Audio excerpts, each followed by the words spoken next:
Hi. За өнөөдөр 1 сарын 2026 оны 1 сарын 1-ний өдөр бид өглөөний цайгаа ууж байна. Melody ha. Ja, Америк өглөөний цай.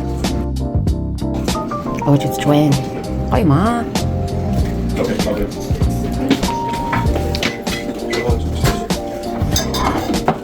Энд харин өөр өглөөний цай ууж байгаа.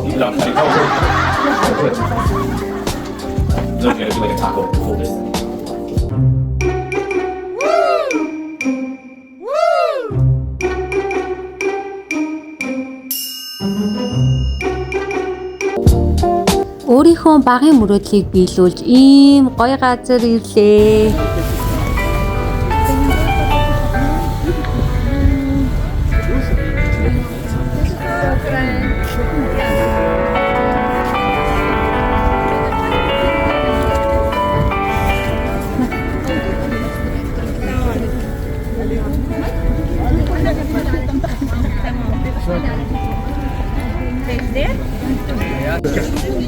За ингээд гэртээ ганцаараа дээр ирж үзлээ. Энэ жил гэртээ ганцаараагийн 35 жилийн болж байгаа. Тэгээ 35 жилээр нь ирж үзэж байгаа да. Маш их баяртай байна. Тэгээд энд бол маш олон хүмүүс байд юм байна. Зөндөө хүмүүс ирж үздэг юм байна. Ингээд машинаа ингээд тавьчихдаг юм байна. За юм байна. За ингээд ямар ч байсан гэртээ ганцаараа дээр ирж үзлээ. Тэгээ үнэхээр гоё байна. Тэгээд жоохон байхдаа л үзэж өссөн киноныхаа зураг авалт болсон газар нь ирж үзээд сэтгэл үнэхээр хангасуу юм гоё байна. Зөндөө гоё зураг авахлаа. Тэгээд энэ авихан одоо бичлэгийг хийж чинь тэгээд албаар яг жоохон харанхууд ирж үзлээ. Бичлэгийг харах гад гоё байшин байд юм байна. Одоо түүхэн дурсгалт юм барилга шүү дээ.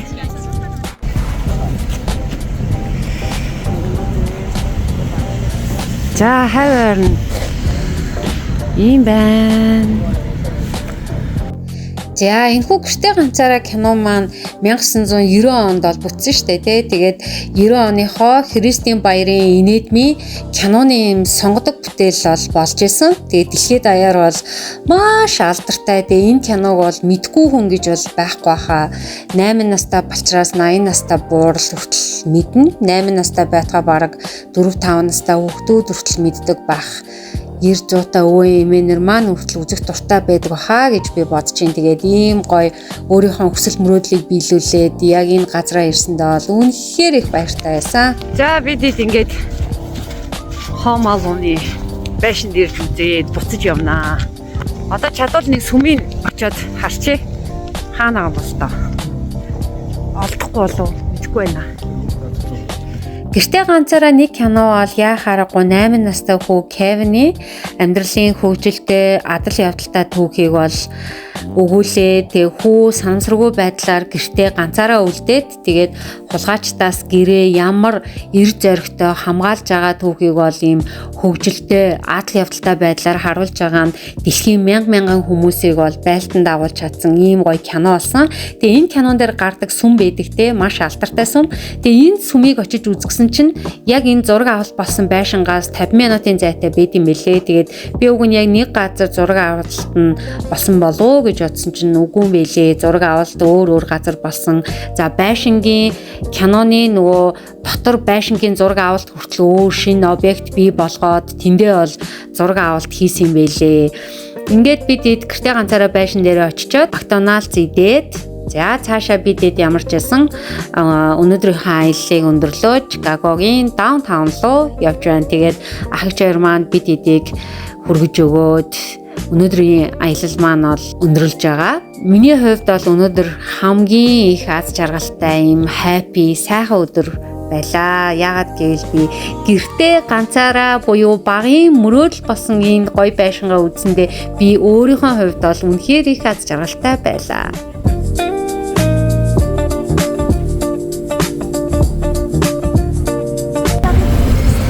За бидэд хүрчээс даунтаун төрүүлээд ирчихлээ шүү дээ. Амар. VIP үйлчлэг. VIP үйлчлэг авлаа. Sorry. Хэлэхгүй байгаа шууд хөргүүлчихлээ.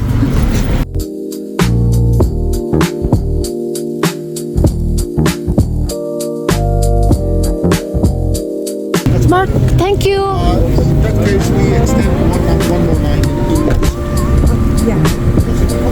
Би үүтэ нэгтгэхаа үүтэ цааш намайг тарах үеэр ирээд та хоёр цаг яваад нэг файл Манайч айгүй хөөрхөн байгааз бид хэд ингэдэг байхгүй юу? Америкт яг Чикагод байх хугацаанд болохоор яг Чикагогийн даунтаунд одоо ойр хавьд үзэх ийш тийшээ ойрхон газар руу явах юм дээр болохоор Тэлмэн Сондроо хоёртойгоо явцдаг. Тэгээд за бүр хол одоо энэ гэртээ ганцаарагийн байшин ч юм уу юм хол газар руу явах болохоор зэрэг ах эгч хоёрынхон гэр бүлтэй ингээд явцдаг. Тэгээд өөрсдөө хоорондоо зохицоол тэгэл энэ хүмүүс ч гэсэн бас ажилтай бас өөрсдийн гэсэн амьдралтай учраас бидэд аль болох хоёр талдаа ингээд төвөг утгахгүйгээр бүхнийг ингээд гоёор шийдвэрлээд явахыг хичээжсэн. Тэгээ эгч маань аягүй хөөрхөн ингээл орой бидэд ингээд салаал явна штэ тийгүүд одоо хэдүүлээ маргааш ингэ шүү. Эгчин тэт өдөр амарна тэгээд хэдүүлээ одоо ингэн тэгнэ гээд зөв зохион байгуулалттай явсан гэх юм уу?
За ингээд аялгауг агаа Ана хоёр дээр нь үлдээчээд бит хоёр буудлын руугаа явж агаад санамсаргүй байдлаар ийм сүмрүү орж иж танилцсан.